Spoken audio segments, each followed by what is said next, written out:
Olá pessoal, sejam todos bem-vindos a mais um vídeo aqui no meu canal. Antes de mais nada e antes que eu também esqueça, peço a vocês aí que me sigam nas minhas redes sociais, tanto no Twitter como no Telegram, principalmente no Telegram, que é a rede que estarei utilizando mais de agora em diante, pois desativei tanto o Facebook como o Instagram, não quero mais saber dessas duas redes, tudo bem? E também peço a você que, caso valorize o meu trabalho e também caso tenha meios, caso você possa, para que ajude o meu canal financeiramente pelo Pix que está aí no canto da tela, tanto o QR Code como também a chave. Então, peço a você que se valorize o meu trabalho e também tenha meios, que faça a sua doação. E desde já o agradeço de coração. Tudo bem?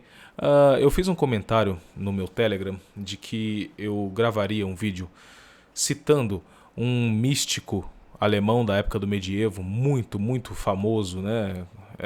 Cujo seu magnum opus é a imitação de Cristo. Estou falando de Tomás de Campos. Talvez aí a imitação de Cristo seja uma obra muito conhecida já por vocês. Tá? E também o que me motivou a citá-lo aqui e também para falar a respeito desse conceito da purificação que tratei na minha recente série de vídeos sobre gnosticismo e transhumanismo, foi de que as pessoas indagaram o seguinte: ora, Daniel, não há também no cristianismo um processo de purificação? Quer dizer, não há nas Sagradas Escrituras, na tradição, citações e também entendimentos sobre a purificação? Sim, naturalmente que sim.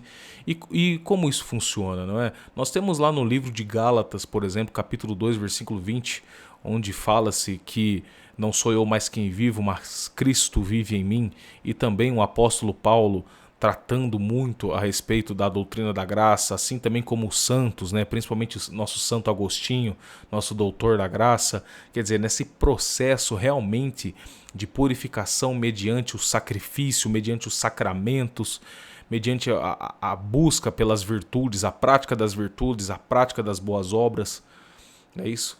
E naturalmente que nós já entendemos que os revolucionários, os gnósticos e todas essas correntes idealistas tomam, né, certos conceitos de assalto e esvaziam os referentes para que então possam manipular as pessoas.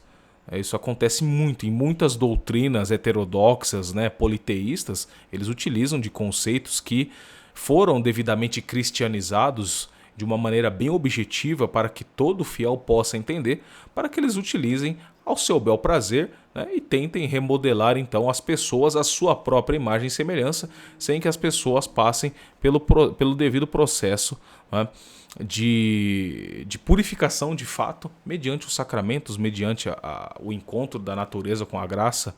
Não é? Então há uma citação aqui de Tomás de Campos que eu gostaria de ler para vocês, que explica, que ilustra muito bem esta dúvida que as pessoas têm a respeito desse conceito que apresentei aqui, né? Para vocês verem o contraste entre a sã doutrina católica para a doutrina gnóstica. Há um contraste muito claro, né? Eu vou ler para vocês aqui a citação, e que está, né, no capítulo 24 da Imitação de Cristo, que fala o seguinte: por qual estranho esquecimento de si mesmo ides, sem nada prever, em direção a este dia do juízo? Há sobre a terra um grande e salutar purgatório. O homem paciente que, exposto aos ultrajes, se aflige mais pela malícia alheia que por sua própria injúria, que reza sinceramente por aqueles que o contristam e lhes perdoa do fundo do coração.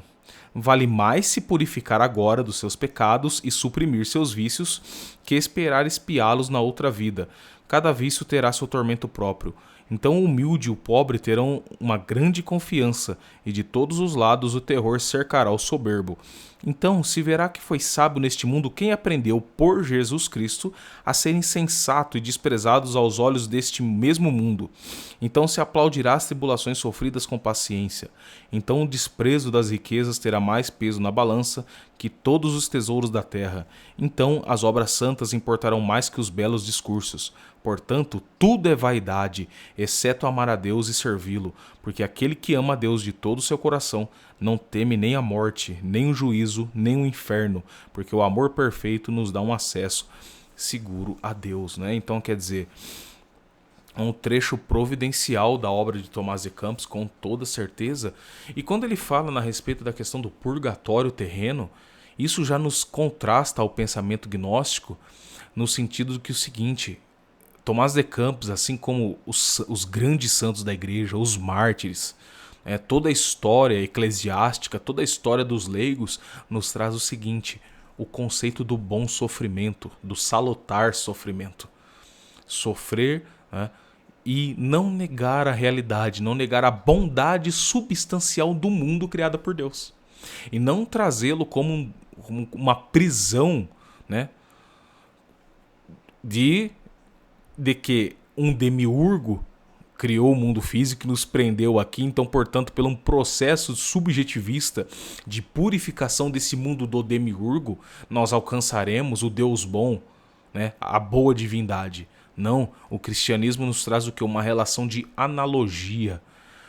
Por conta do pecado original, nós vamos sofrer, por conta da nossa natureza decaída, mas mediante a graça e mediante a aceitação do bom sofrimento, repousará, né, todas as nossas misérias, para que então nós possamos, pelos méritos de Jesus Cristo, como nos diz Tomás de Campos, alcançar a redenção.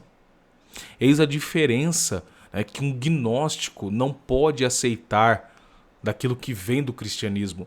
E no processo de secularização da gnose, né, no processo de dessacralização da gnose, né, transformando-se em ideologia de mundo, como aconteceu, acho que o exemplo mais claro do que nós podemos utilizar, estou sempre falando aqui da escola de Frankfurt, quer dizer, da crítica de tudo que há, é o quê? Mediante a destruição, o processo do trabalho negativo é ir superando esta prisão, porque eles encaram o demiurgo como se a Igreja Católica fosse. Quer dizer, o que eles chamam de quê? De superestrutura, que os marxistas chamam de superestrutura da sociedade. Ou seja, todos os dogmas, todas as crenças cristãs, né? Toda a cultura cristã também, toda a sua lei natural, toda a sua jurisdição e tudo que o cristianismo criou nesses 2000 anos de história. Desde nosso Senhor Salvador Jesus Cristo e todo o caminho da igreja militante. Não é isso?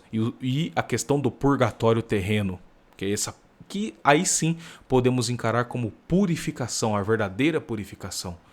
Sofrer, aceitar seu sofrimento, aceitar sua realidade e amadurecer mediante as provações desta vida.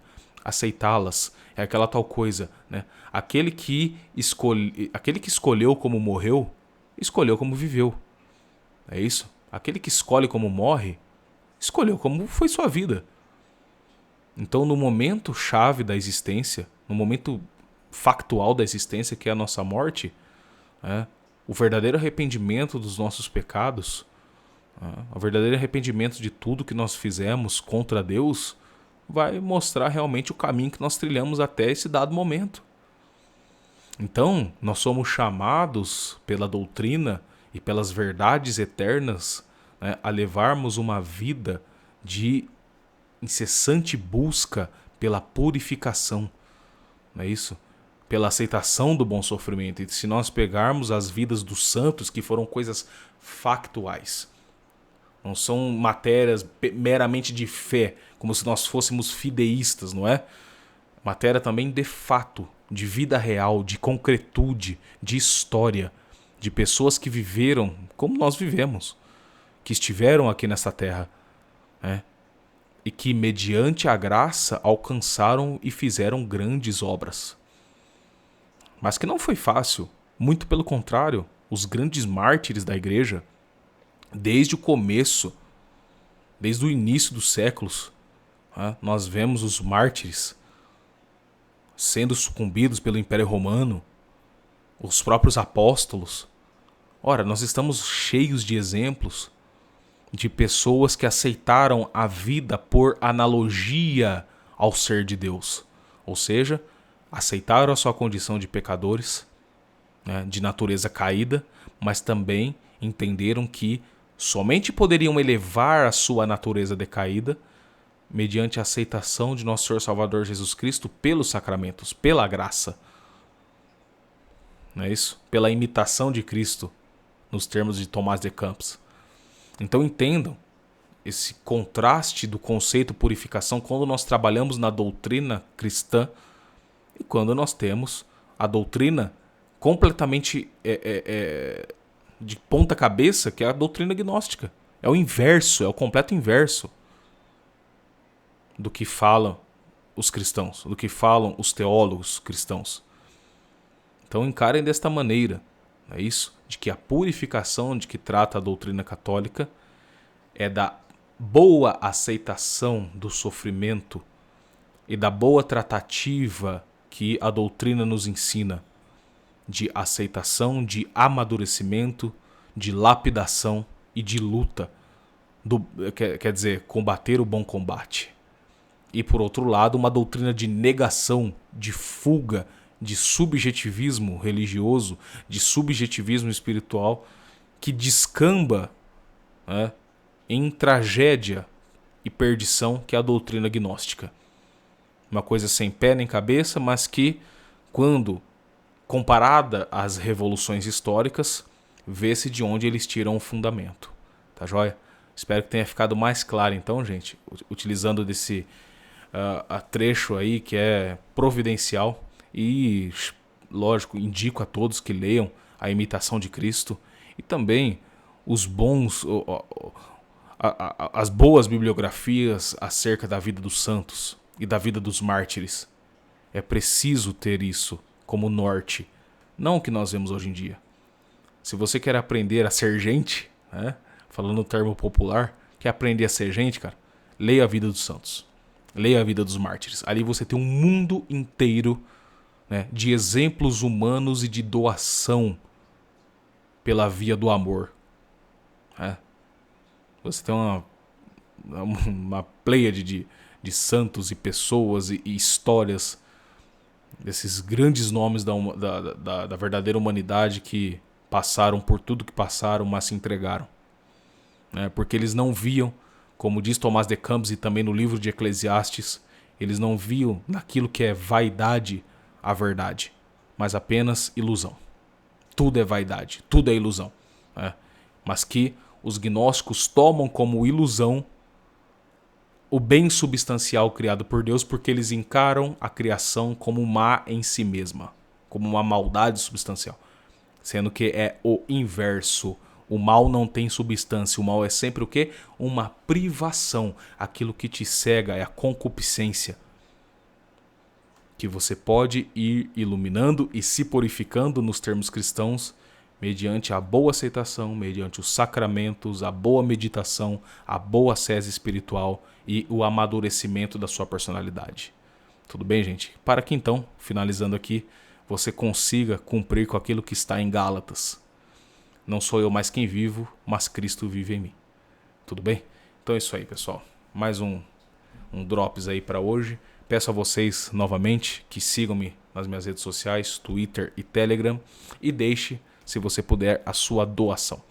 Então, até os próximos vídeos. Um forte abraço a todos. Fiquem com Deus.